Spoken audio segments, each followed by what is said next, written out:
Samuel, Samuel, Reis, Reis e Crônicas, Crônicas, Esdras, Neemias, Ester, Jó, Salmos, Provérbios, Eclesiastes, Cantares, Isaías, Jeremias e Lamentações. Olá, olá, espero que você esteja bem aí nesse nosso momento de estudo, de reflexão. E essa semana nós vamos estudar sobre a Reforma Protestante, né? Nós estamos aí finalizando já o mês de outubro, como passaram rápido, né? Umas coisas estão passando rápidas. E nessa nossa aula de Reforma Protestante, né? É uma coisa que tem muito a ver com a nossa formação, com a nossa origem. Nós vamos ver um pouco dessa história. E como nós estamos no mês das crianças, nós vamos ver um vídeo infantil que trata da Reforma Protestante. Vamos lá? O Grande Livro apresenta a história da Reforma.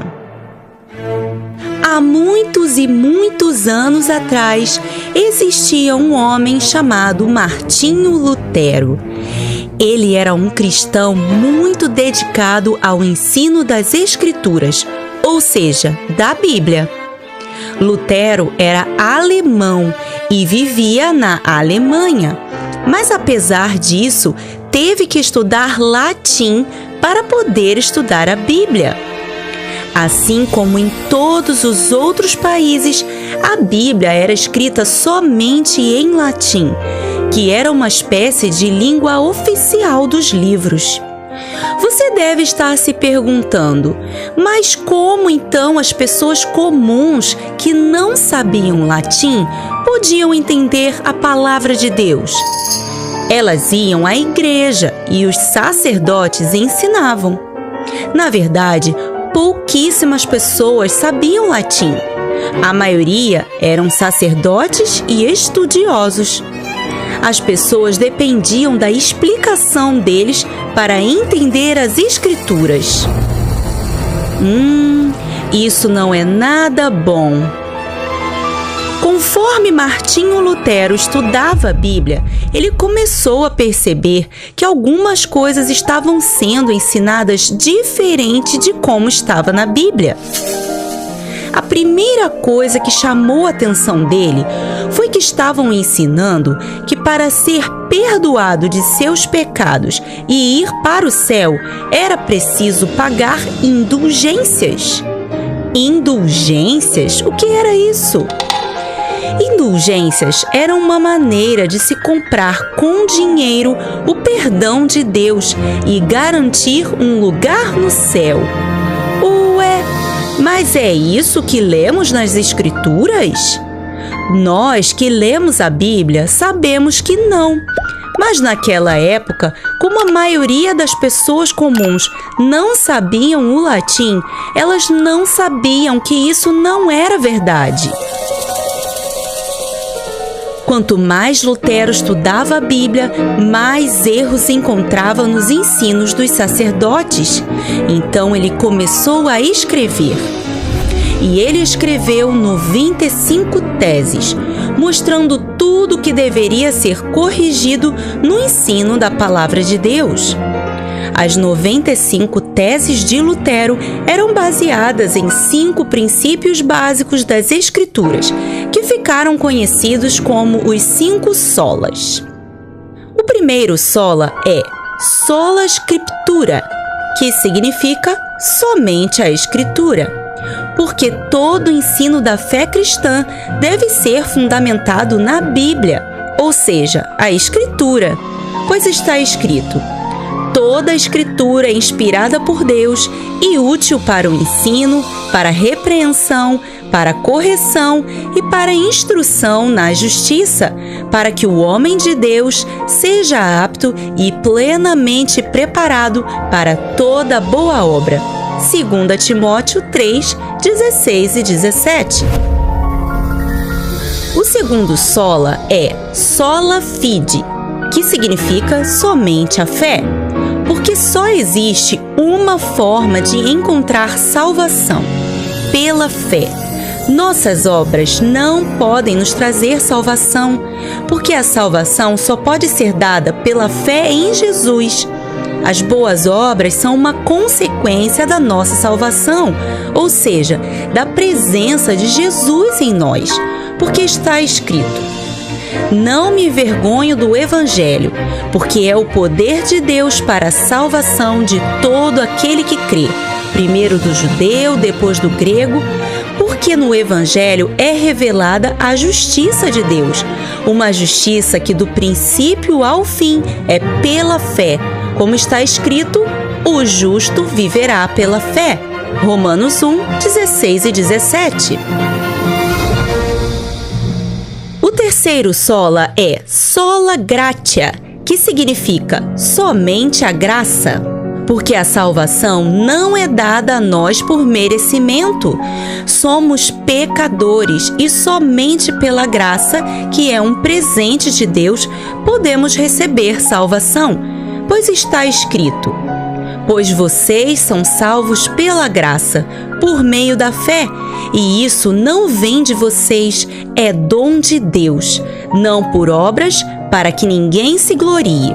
Efésios 2, 8 e 9. O quarto sola é solus Christus, que significa somente Cristo, porque Jesus Cristo é o único caminho que nos leva a Deus. Através de sua morte na cruz, temos agora acesso a Deus, sem precisar de intermediários, pois está escrito: pois há um só Deus e um só mediador entre Deus e os homens, o homem Cristo Jesus, o qual se entregou a si mesmo como resgate por todos. Esse foi o testemunho dado em seu próprio tempo. 1 Timóteo 2, 5 e 6. E o quinto e último sola é soli Deo gloria, que significa somente a Deus a glória. Porque somente Deus é digno do nosso louvor e da nossa adoração, ninguém mais. Pois está escrito: não a nós, Senhor, nenhuma glória para nós, mas sim ao teu nome, por teu amor e por tua fidelidade. Salmos 115, 1. Depois de tudo pronto, ele enviou essa carta para um dos líderes de sua igreja. Era dia 31 de outubro de 1517. Mas essa carta não foi muito bem recebida pela sua liderança. Pelo contrário, eles ficaram muito irritados com Lutero e decidiram afastar ele da igreja e começaram a perseguir ele.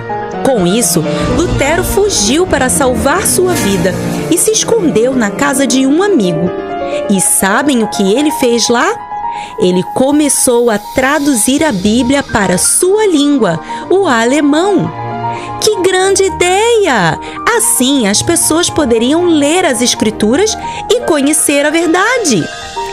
E Deus é tão bom que alguns anos antes disso tudo acontecer, um homem também alemão chamado Johannes Gutenberg desenvolveu uma máquina de impressão conhecida como imprensa, que fazia rapidamente cópias de textos em papel, que antes eram feitos à mão e demoravam muito para ser reproduzidos. Você acha que isso foi coincidência? Com certeza Deus estava cuidando de tudo. E assim que a Bíblia em alemão ficou pronta, ela foi rapidamente impressa e distribuída à população. Assim, muitas pessoas puderam ler e conhecer a verdade de Deus que está na sua palavra, a Bíblia.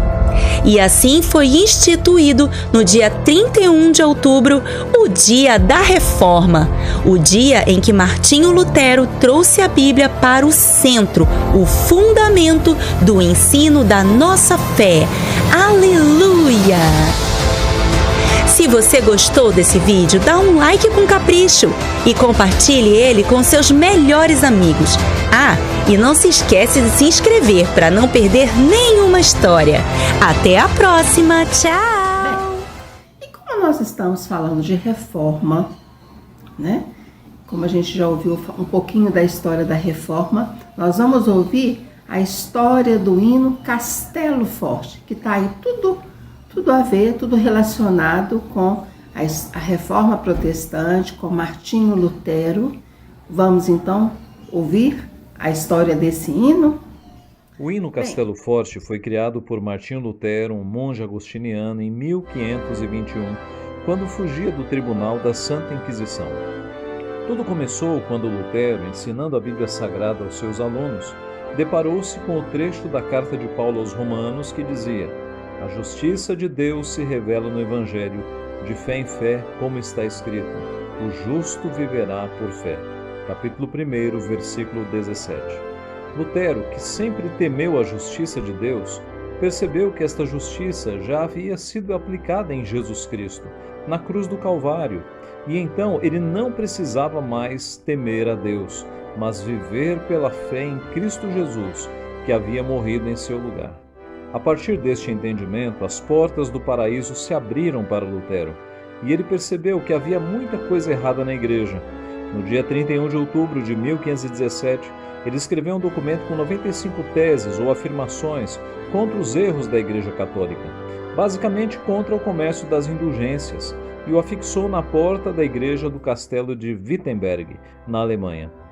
As indulgências eram a venda do perdão de Deus. A igreja tabelou pecados e comercializou o perdão divino. Pobres pagavam menos, ricos pagavam mais, mas todos pagavam. As 95 teses denunciavam o erro desta prática em uma tentativa de reforma da igreja. A igreja não aceitou as críticas de Lutero e passou a persegui-lo. Em 1520, ele queimou em praça pública a bula papal que ameaçava a sua excomunhão. Em 1521, foi chamado a se retratar na Dieta de Worms, e ali seus livros e escritos foram postos sobre uma mesa para que ele os negasse. Em alto e bom som, Lutero respondeu: "A menos que me convençam pela Escritura ou por razões claras de que estou errado, eu permaneço constrangido pelas Escrituras. Não posso nem quero me retratar, de vez que não é seguro nem correto agir contra a consciência. Deus me ajude. Amém." Por não se retratar, o imperador Carlos V assinou um documento considerando Lutero um fora da lei. Como corria risco de morte, um amigo dele, Frederico o Sábio, príncipe da Saxônia, enviou cavaleiros para sequestrar Lutero e escondê-lo em um castelo em Wartburgo. Nesse mesmo castelo, Lutero escreveu livros, cartas, panfletos, traduziu o Novo Testamento do grego para o alemão e escreveu hinos, dentre eles o hino Castelo Forte, baseado no Salmo 46. Lutero sabia que não eram as paredes daquele castelo que o protegiam da perseguição, mas sim o seu Deus. Ele era o seu castelo forte. Aliás, este foi o nome do hino em alemão. Ein feste Burg ist unser Gott. Um castelo forte é o nosso Deus. Em português, o nome ficou como Castelo Forte. Depois de quase 500 anos da composição, o hino Castelo Forte ainda emociona, edifica e expressa a nossa confiança em Deus, o nosso Castelo Forte.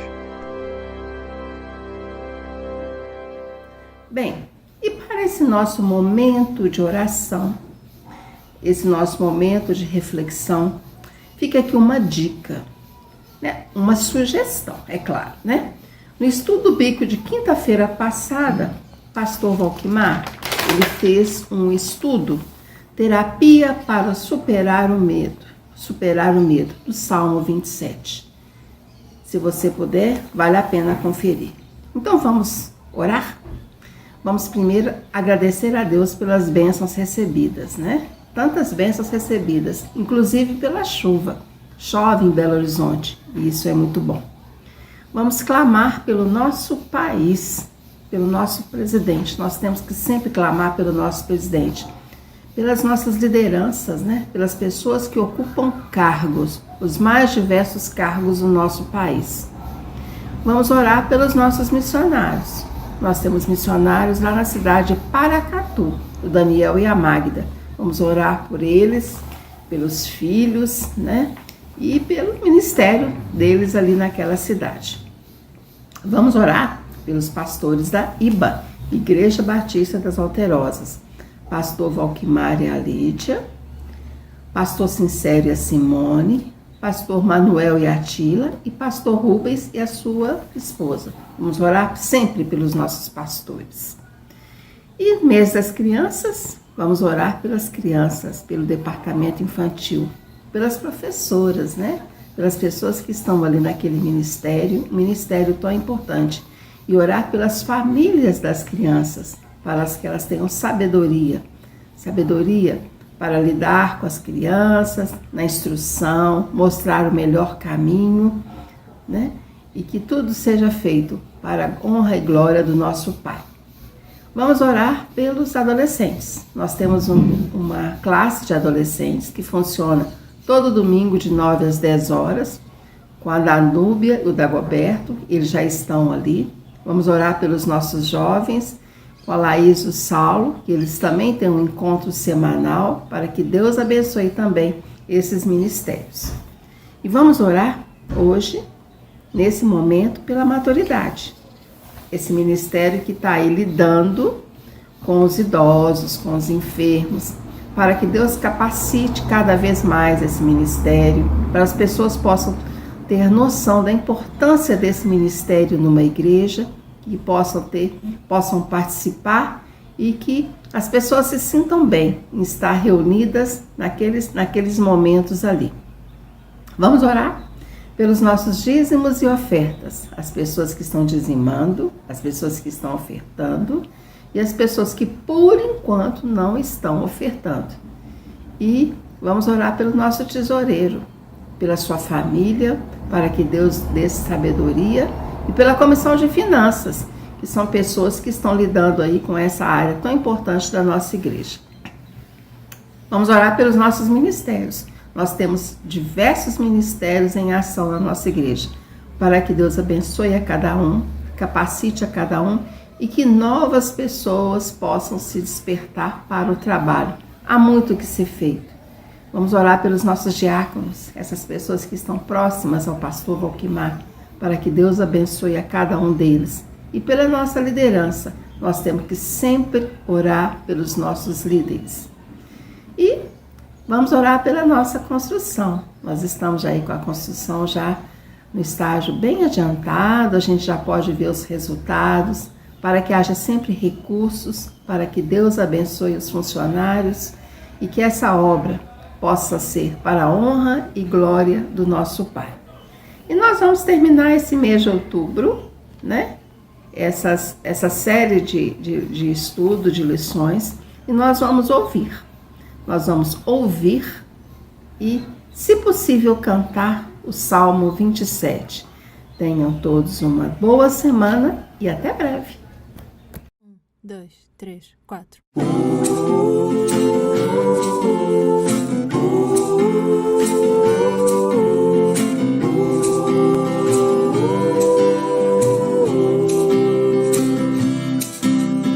O Senhor é a minha luz e a minha salvação. De quem poderei ter medo?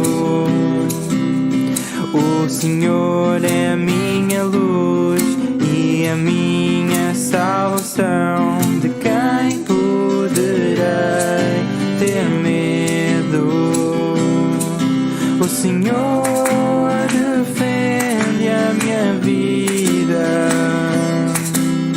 Quem me poderá assustar? Salmos 27 e 1.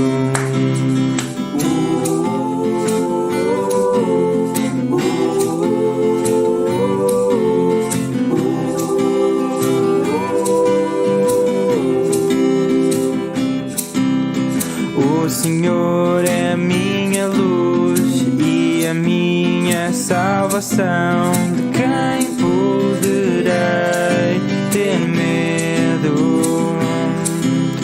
O Senhor é a minha luz e a minha salvação. De quem poderei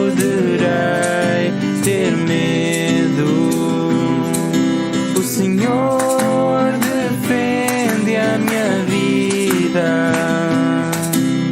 Quem me poderá assustar? O Senhor defende a minha vida. Quem me poderá assustar?